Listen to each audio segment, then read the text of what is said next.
Assalamualaikum warahmatullahi wabarakatuh. Kembali lagi di channel Kisah Warganet. Di kesempatan kali ini saya akan membawakan sebuah kisah yang berjudul Ratna, Pendaki Hilang Gunung Ciremai. Seperti apa ceritanya? Tanpa banyak basa-basi lagi, mari kita masuk ke ceritanya.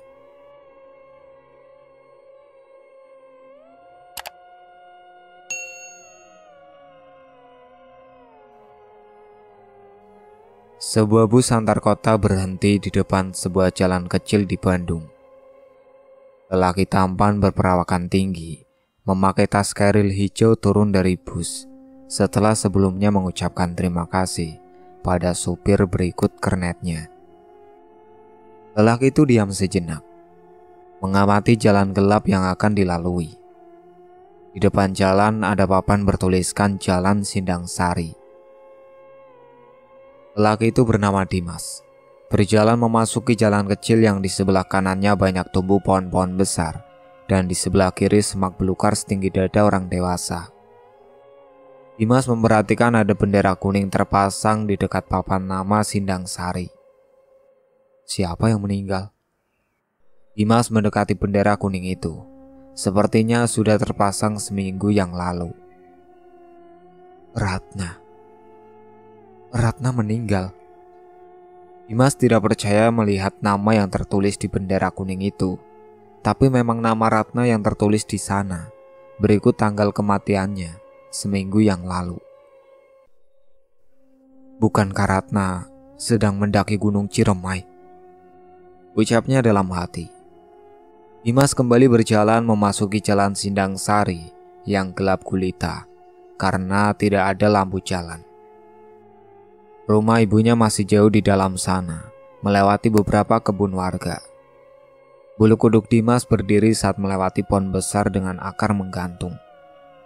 Dulu, waktu Dimas masih kecil, pernah melihat penampakan lelaki tanpa kepala berdiri di dekat pohon itu.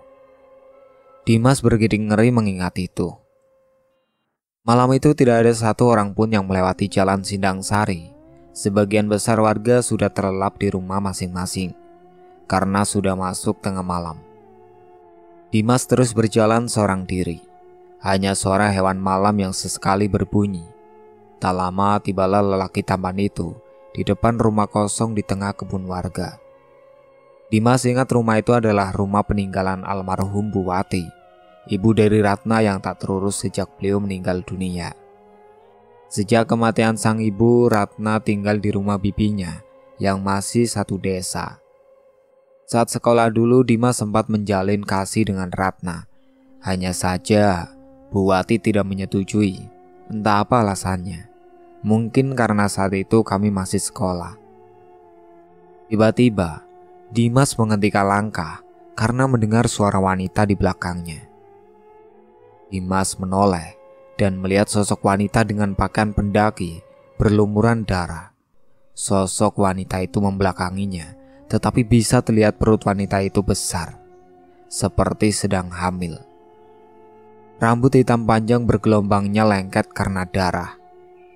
Siapa kamu? Perlahan wanita itu membalikkan tubuh. Wajahnya tertutup beberapa helai rambut ikalnya. Kedua mata indahnya menatap Dimas. Wajah wanita itu sangat manis khas wajah Ayu, wanita Sunda. Dimas mengenal wanita manis itu. Wanita itu Ratna, mantan kekasihnya dulu saat masih sekolah. Ratna? Kamu Ratna? Baju kamu kenapa penuh darah seperti itu? Wajah manis itu masih menatap Dimas dengan begitu sedih. Dimas mendekati Ratna. Ada rasa bahagia bisa melihat wanita yang sangat dicintainya. Tetapi semakin Dimas mendekat, wanita itu semakin menjauh. Dimas baru menyadari kedua kaki Ratna yang memakai celana panjang tidak menapak tanah. Astagfirullah. Wajah manis wanita itu berubah menjadi putih pucat pasi. Tidak ada satupun luka di wajah manisnya, hanya ada luka di lehernya. Sepertinya darah yang membasahi pakaiannya berasal dari luka menganga di lehernya. Dimas berjalan semakin mendekati Ratna dengan jarak tidak terlalu jauh. Dimas bisa melihat dengan jelas sosok Ratna yang masih menatapnya sendu. Luka di leher Ratna sangat dalam hingga terlihat tulang lehernya. "Ratna, kamu kenapa? Bukannya kamu sedang mendaki Ciremai?" "Aku juga mau ke sana, tapi aku masih capek. Baru tadi pagi aku turun dari Salak." Dimas baru saja mendaki Gunung Salak dan berencana ingin lanjut ke Ciremai. Tapi karena lelah, dia pulang dulu untuk istirahat. Wanita itu hanya diam. Air mata menetes deras dari dua mata indahnya. Mata yang dulu sangat disukai Dimas. Tiba-tiba, Dimas, sedang apa di sana? Ibu khawatir, belum juga tiba. Ayo, saya antar ke rumah." Ternyata itu Kang Sarip, penjaga rumah Dimas. "Ini Kang, tadi saya bicara dengan Ratna." Ratna? Tidak ada siapa-siapa di sini, A. Saya tadi malah lihat AA bicara sendiri." "Tadi AA bilang Teh Ratna. Dia hilang di Ciremai. Teman-temannya selamat. Hanya Teh Ratna yang hilang. Teman-temannya bilang si Teteh hilang saat mereka tiba di Batu Lingga." "Nanti saja di rumah saya jelaskan. Ayo A, naik," ucap Kang Sarip menyalakan motornya terburu-buru. Dimas melihat ke tempat di mana tadi Ratna berdiri dengan kedua kaki melayang. Lelaki tampan itu masih tidak percaya kalau mantan kekasihnya itu hilang dalam pelukan Ciremai. Gunung syarat mistis kedua setelah Gunung Salak. Dimas sudah beberapa kali mendaki Ciremai. Setidaknya dia cukup hafal jalur. Apa aku secepatnya ke Ciremai untuk mencari Ratna? Siapa tahu Ratna masih hidup. Dimas begitu khawatir pada keselamatan Ratna. Kang Sarip mencoba mengabaikan apa yang terjadi.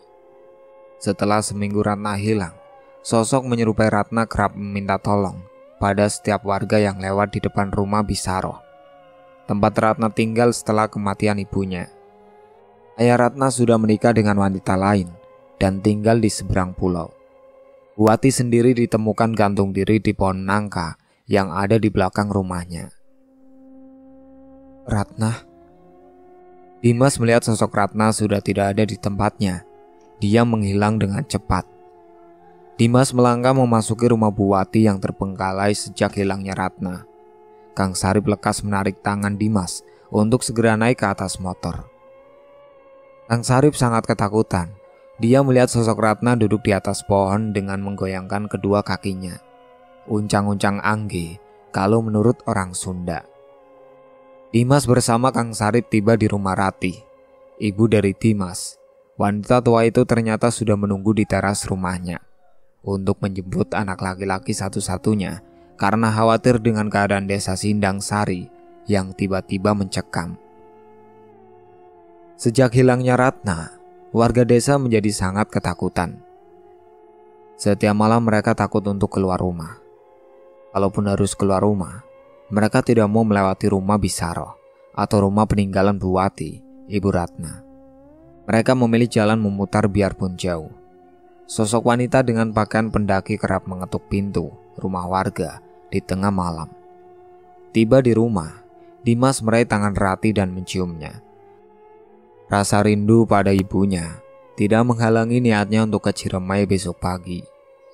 Dimas berencana mencari Ratna. Dia berharap Ratna masih hidup. "Rat, bertahan. Besok aku ke sana cari kamu." "Nak, mulai besok dilarang berada di luar rumah saat malam tiba." "Memangnya kenapa, Bu? Ada apa dengan desa ini? Dan apa benar Ratna hilang saat mendaki di Ciremai dan belum kembali ke desa ini?" "Ratna belum dipastikan meninggal. Kenapa sudah dipasang bendera kuning?" Pertanyaan Dimas yang beruntun membuat Ratih dan Kang Sarip saling pandang. Mereka bingung bagaimana menceritakan hal itu pada Dimas. Singkat cerita, Dimas terus bertanya tentang hilangnya Ratna. Kenapa teman-temannya tidak mencari, malah pulang meninggalkan Ratna? Dimas masih berharap Ratna bisa ditemukan dalam keadaan hidup. Dan sosok yang ditemui di depan rumahnya itu bukan arwah Ratna. itu hanya jin yang menyerupai. "Bu, besok aku mau ke Ciremai, mau mencari Ratna." Sebelum Rati menjawab, tiba-tiba ada suara di luar rumah. Srek. Rati menoleh ke arah pintu yang sedikit terbuka. Wanita tua itu merasa ada sosok yang mengintipnya dari celah pintu. Sosok wanita dengan pakaian pendaki dan tas keril di punggung, dengan rambut panjang terurai yang selalu datang saat memasuki tengah malam seperti mencari seseorang. "Kang, tutup heula pintu nak," ucap Rati pada Kang Sarip, yang ketakutan melihat sosok di balik pintu itu. Kang Sarip juga menyadari kedatangan sosok itu, sosok wanita cantik dengan pakaian pendaki. Perlahan dengan memberanikan diri, Kang Sarip berjalan menuju pintu, lalu menutupnya rapat. Dimas yang sudah duduk di kursi ruang tamu hanya bisa memandangi dengan penuh tanda tanya. Benaknya penuh kekhawatiran terhadap wanita yang sangat dicintainya, yaitu Ratna. Dimas memang lelaki baik. Biarpun almarhumah Bu Wati tidak menyetujui hubungannya dengan Ratna, dia tetap peduli dengan Ratna. "Ya sudah, kamu cari Ratna, biar keadaan di desa ini tenang." Isara juga tidak ada. Dia menginap di rumah anaknya setelah 7 harian Ratna. "Bu, Ratna baru hilang selama seminggu. Siapa tahu dia masih hidup. Kenapa sudah mengadakan tahlilan? Mayatnya juga tidak ada." Besok paginya, Dimas bersiap ke Ciremai. Ia sudah berniat tidak akan turun dari Ciremai sebelum menemukan Ratna. Dimas mendengar dari teman-teman pendakian Ratna hilang saat di pos Batulingga, tempat yang dikenal sebagai pertapaan Nini Pelet, tempat entitas mistis yang memiliki kekuatan goib. Apa mungkin Ratna diambil Nini Pelet untuk dijadikan teman atau tumbal? Untuk menuju Batulingga, Dimas akan mendaki Ciremai via Linggarjati. Dimas sudah bersiap untuk menuju Ciremai. Setelah pamit pada Bu Wati, Kang Sarip mengantar Dimas sampai jalan raya ujung Sindang Sari. Kalau berjalan kaki cukup jauh, sedangkan Dimas butuh banyak tenaga untuk mendaki Ciremai. Sebenarnya Dimas masih letih baru turun dari Salak, tapi demi mencari Ratna, dia tetap pergi. Dimas menunggu bus dengan tujuan Kuningan. Dimas akan mendaki via Linggarjati. Pendakian via Linggarjati terkenal dengan jalur penuh mistis. Gunung Ciremai mempunyai ketinggian 3078 mdpl. Jalur Linggarjati termasuk jalur yang paling disukai para pendaki, dan juga banyak terdapat situs-situs kuno yang dijadikan tempat ritual. Para pendaki sangat menyukai jalur ini karena penuh tantangan, dengan banyaknya tanjakan-tanjakan ekstrim yang cukup berbahaya. Pos pendakian Gunung Ciremai via jalur Linggarjati ada 10 pos.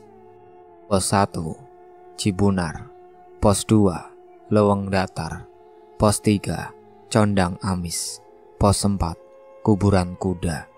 Pos 5, Pengalap. Pos 6, Tanjakan Seruni.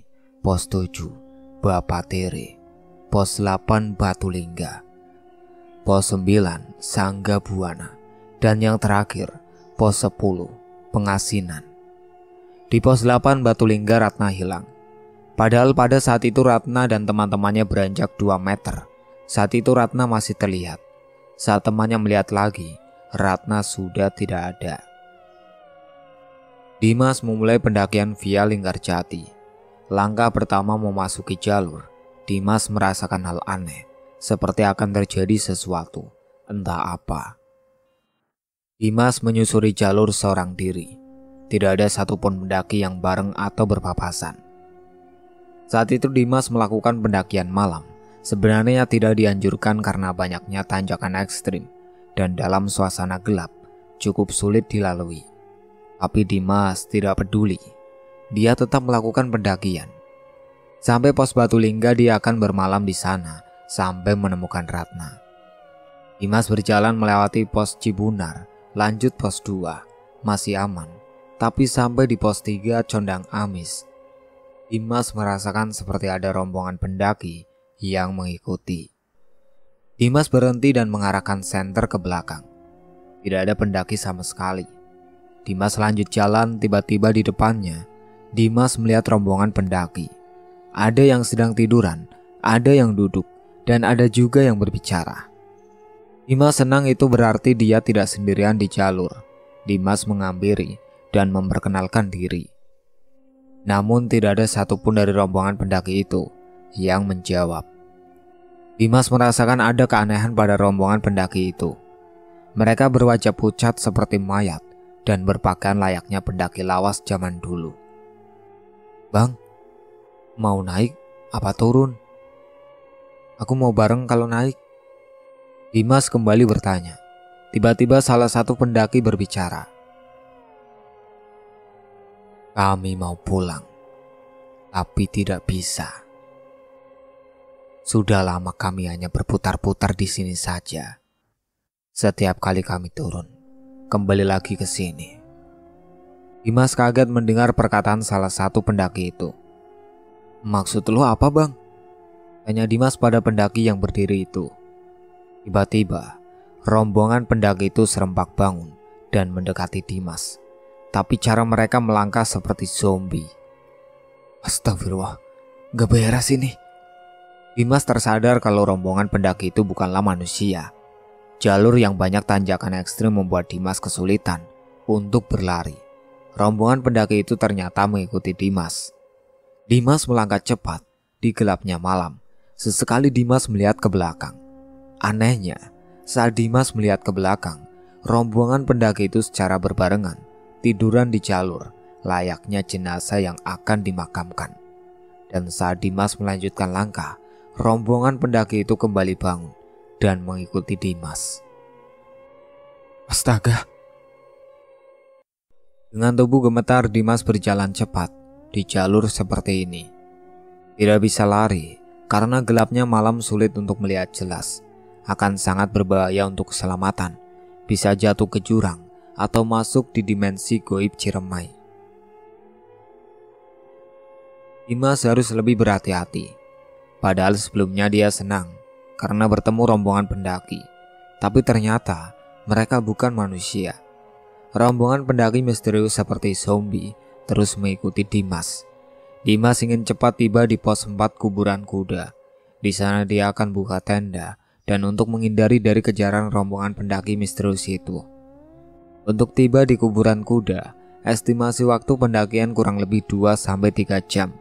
Selama itu pula Dimas dipenuhi rasa ketakutan dan kekhawatiran.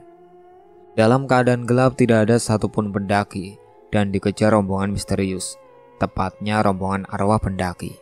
Tiba-tiba, Dimas melihat bayangan sosok bergaun putih terbang dari satu pohon ke pohon lainnya. Gaunnya terlihat kotor dan tipis, layaknya kaca. Jadi yang dilihat Dimas, sosok itu seperti tembus pandang. Dimas tidak memperdulikan dia. Tetap berjalan, sementara dari sudut matanya, rombongan pendaki masih mengikuti. Tiba di kuburan kuda, Dimas istirahat sebentar dan membuka tenda. Dan lagi-lagi di pos kuburan kuda tidak ada satupun tenda pendaki. Biasanya banyak pendaki yang membuka tenda di kuburan kuda. Tenda berdiri. Sebelum masuk tenda, Dimas membuat kopi dan memasak mie. Sambil menunggu mie matang, Dimas mengumpulkan kayu bakar dan menyalakan api unggun untuk mengurangi rasa dingin yang tiba-tiba menyerang. Keadaan di luar tenda gelap gulita, hanya terlihat sinar dari api unggun yang menyala. Dimas menikmati kopi dan mie dengan perasaan khawatir.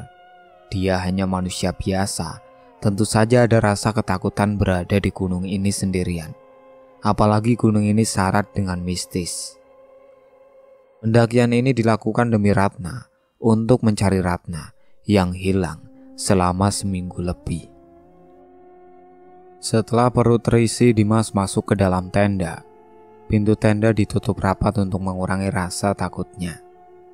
Di balik sleeping bag, Dimas tidak bisa memejamkan mata. Dia sangat gelisah. Setiap kali memejamkan mata, ada sosok lelaki berpakaian tentara Jepang. Sosok itu juga ada di dalam tenda. Dimas menahan kantuknya. Suara-suara aneh terdengar di luar tenda. Suara derap langkah kaki kuda terdengar jelas berulang-ulang. Belum lagi tangisan bayi yang terdengar di belakang tenda. Dimas bangun dan duduk di atas sleeping bag. Suara derap langkah dan ringkikan kuda terdengar memutari tenda. Dimas yang penasaran ingin sekali membuka pintu tenda atau sekedar mengintip dari sela pintu tenda. Astaga, ada apa lagi ini? Dimas mengumpulkan keberanian. Dia membuka resleting pintu tenda dan memperhatikan keadaan di luar. Samar di antara api unggun yang sempat dia nyalakan. Ada sosok lelaki dengan pakaian tentara berdiri memunggungi. Hanya tubuh belakangnya saja yang Dimas lihat. Dimas memperhatikan pakaian yang dikenakan lelaki itu. Sama dengan lelaki berpakaian tentara yang ada di dalam tenda setiap kali dia memejamkan mata. Lekas Dimas mengambil senter dan mengarahkan ke sosok lelaki itu. Dimas mengarahkan senter ke arah lelaki berpakaian tentara yang membelakanginya. Tiba-tiba, suasana yang sebelumnya tenang berganti dengan angin kencang yang nyaris saja merobohkan tenda. Pepohonan bergerak-gerak, angin menggerakkan semua yang ada, termasuk batu-batu yang terlempar ke segala arah. Api unggun yang tadinya kecil menjadi besar. Dimas melindungi kepalanya dari serangan batu-batu yang berterbangan. Pandangan Dimas tak lepas dari sosok tentara yang masih membelakangi. Tak lama, sosok itu berbalik arah. Kali ini, Dimas berhadapan dengan sosok tentara itu. Dimas gemetar, keringat dingin mengucur deras. Sosok tentara itu sangat menyeramkan. Kepala dan tubuhnya tidak tersambung sempurna, seperti ada jarak. Tubuhnya dipenuhi darah kental, dan banyak koyakan di baju tentaranya. Srek, srek. Rombongan pendaki zombie yang tadi mengikuti Dimas dari pos 3 Condong Amis tiba-tiba datang. Rombongan itu berdiri tidak jauh dari sosok tentara yang menatap tajam Dimas. Angin masih kencang, pepohonan masih bergerak-gerak dahsyat, bebatuan masih terlempar ke segala arah. Anehnya, tidak mengenai rombongan pendaki zombie itu. Dimas terduduk di tanah dekat api unggun yang percikan apinya nyaris mengenai tubuhnya. Lelaki muda itu membaca doa apapun yang dia bisa. Sholawat juga tak lepas. Dimas memejamkan mata, tarik nafas, baca sholawat, tahan, dan embuskan perlahan. Hal itu dilakukan berulang kali. Dan keadaan yang tadinya menakutkan, kini kembali tenang. Api unggun tidak sebesar tadi. Angin tak lagi kencang. Bebatuan tidak terlempar lagi. Pepohonan kembali tenang. Tapi sosok tentara menyeramkan itu hilang. Dimas mencari ke segala arah. Yang ada hanya rombongan pendaki zombie yang mengikuti dari Condong Amis. Rombongan itu kembali tiduran, berjejer, layaknya mayat yang akan dimasukkan ke liang kubur. Astaga, mereka lagi. Dimas tertatih dengan tubuh gemetar masuk ke dalam tenda. Tenda ditutup rapat, biar tak ada celah untuk melihat ke dalam. Ya Allah, kenapa rombongan pendaki itu selalu ada? Suara nesting dipukul kencang kerap terdengar. Entah dari mana, padahal tidak ada satupun tenda pendaki di sini. Dimas mencoba memejamkan mata, tubuhnya sudah sangat letih. Tiba-tiba ada ketukan halus di luar tenda sambil memanggilnya. Bang, bang. Astaga, apa lagi sih? Dimas bangun dan membuka pintu tenda. Ternyata di depannya ada pendaki memakai hoodie merah, tapi wajahnya pucat. Tanpa disuruh pendaki itu masuk ke dalam tenda. Dimas yang masih mengantuk hanya terpana melihat pendaki itu. Pendaki itu mengajak Dimas ngobrol. Terakhir sebelum pamit, dia menitip pesan pada Dimas. Bang, kalau nanti ketemu orang tua saya, tolong bilangin saya minta maaf ya. Saya di sini tidak sendirian. Saya punya teman baru, pendaki wanita yang menemani saya. Tapi dia tidak ada di sini. Dia ada di Batu Lingga. Dimas terkejut mendengar perkataan pendaki itu. Loh bang, maksudnya apa? kita turun bareng aja kalau mau. Tenda abang ada di seberang mana? Teman perempuannya siapa namanya bang? Dimas berharap teman wanita pendaki itu bernama Ratna. Pendaki dengan hoodie merah itu tidak menjawab. Dia pergi dengan senyuman di wajah pucatnya. Dimas memperhatikan langkah pendaki itu yang hilang dalam gelapnya hutan. Sementara rombongan pendaki zombie condong amis sudah tidak ada. Dimas kembali masuk ke dalam tenda. Dia tertidur hingga pagi tiba. Dimas terbangun saat mendengar suara orang ramai, seperti suara pendaki yang sedang berbicara. Dimas heran, bukannya hanya dia yang buka tenda di pos kuburan kuda ini. Semalam dia sama sekali tidak melihat ada pendaki di sini, kecuali sosok pendaki dengan hoodie merah yang masuk ke dalam tenda. Lelaki itu mengumpulkan nyawanya sebelum keluar tenda. Air putih di dalam botol dia minum untuk melepas daganya. Dimas bermimpi seperti dikejar banyak pendaki, dan di antaranya ada Ratna. Di mimpinya itu Ratna bersama dengan pendaki hoodie merah dan dua sosok mistis Gunung Ciremai, Nyi Linggi, dan Nini Pelet. Dimas membuka resleting tenda. Udara sejuk pegunungan di pagi hari sangat menyejukkan. Ketakutan yang dirasakan semalam hilang sudah. Di sekitar tenda terlihat sepi, hanya ada tenda Dimas yang berdiri. Tiba-tiba terdengar suara orang ngobrol, suara laki-laki. Dimas mencari asal suara, dan benar, agak ke bawah sedikit ada satu tenda yang berdiri. Bukannya semalam dia lewat tidak ada siapa-siapa, apalagi tenda yang berdiri. Lelaki itu mendekat, menuruni jalur sedikit. Semakin mendekat ke tenda, suara orang ngobrol tiba-tiba hilang. Dimas heran, bukannya tadi banyak suara orang, kok sekarang sepi? Astaga, apalagi ini? Padahal sudah pagi, kenapa masih ada hal mistis? Sebenarnya hal mistis di gunung bisa terjadi kapan saja, baik pagi, siang, atau malam. Dimas mendekati tenda berwarna biru yang pintunya terbuka sedikit.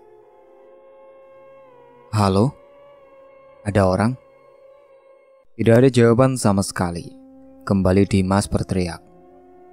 Halo? Apa ada manusia di dalam?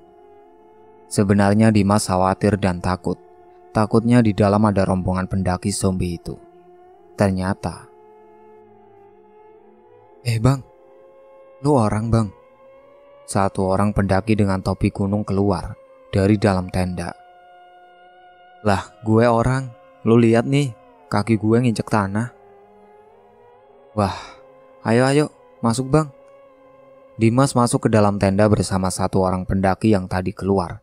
Ternyata di dalam tenda ada 4 orang pendaki lagi yang terlihat ketakutan. Lah, kok ada tenda di sini?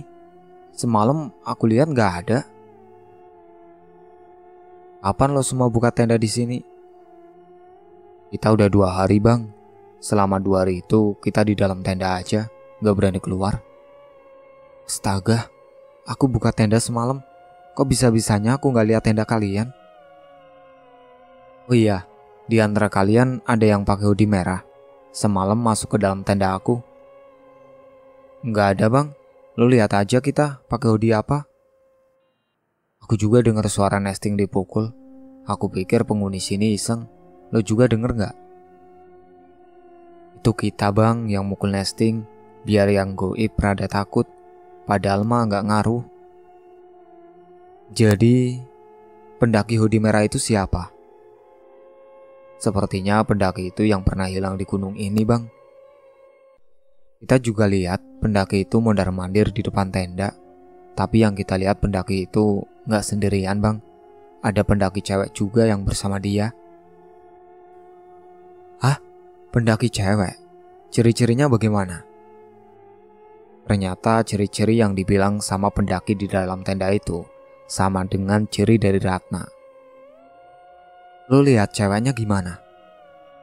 Aku lihat mukanya pucet bang. Aku sempat dengar dia ngomong batu lingga, tapi suaranya halus, lirih. Itu temen aku yang hilang udah seminggu lebih. Apa bang?